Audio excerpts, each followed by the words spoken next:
আজি প্ৰায় ৭টামান ৰাস্তা আজি আমি ৰাতিপুৱাৰ পৰা আধাৰশিলা কৰি আছোঁ।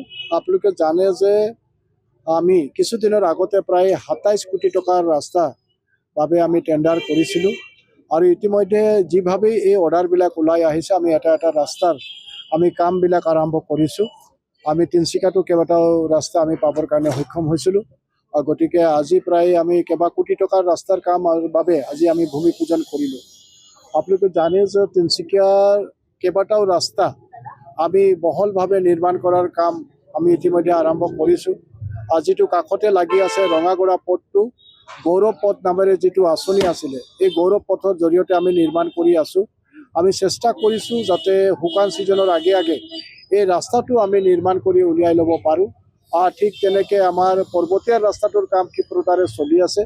পানী যোগান আঁচনিয়ে আমাক বাৰে বাৰে মিউনিচিপালিটিৰ জৰিয়তে আমি বাধা পাই থকাৰ কাৰণে অলপ অসুবিধা আছে, কিন্তু মিউনিচিপালিটিও ইতিমধ্যে চেষ্টা কৰিছে যাতে পানী যোগান আঁচনিটোৰ কামটো সোনকালে হৈ উঠে আৰু পানী যোগান আঁচনিটোৰ কাম হৈ উঠিলে আমি পৰ্বতীয়া ৰাস্তাৰ কামটো আমি সমাপ্ত কৰিম।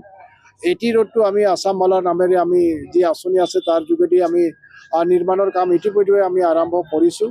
ঠিক তেনেকৈ আমাৰ SK পইণ্টৰ পৰা দুলীয়াজানলৈকে যিটো ৰাস্তা আছে সেইটো আমি আছাম মালাৰ নামত আমি কাম আৰম্ভ কৰিছোঁ। তাতো এটা বৰডুবিত এটা ফ্লাইঅভাৰ হ'ব আৰু আমাৰ ৰাস্তাটো সুন্দৰভাৱে আমি নিৰ্মাণ কৰিবৰ কাৰণে সক্ষম হ'ম। গতিকে যিমানবিলাক আমাৰ বাইপাছৰ লগত যিবিলাক যোগাযোগ কৰা ৰাস্তা আছে সকলোবিলাক ৰাস্তাই আমি বহলভাৱে নিৰ্মাণ কৰিবৰ কাৰণে ইতিমধ্যে আমি আঁচনি প্ৰস্তুত কৰিছোঁ।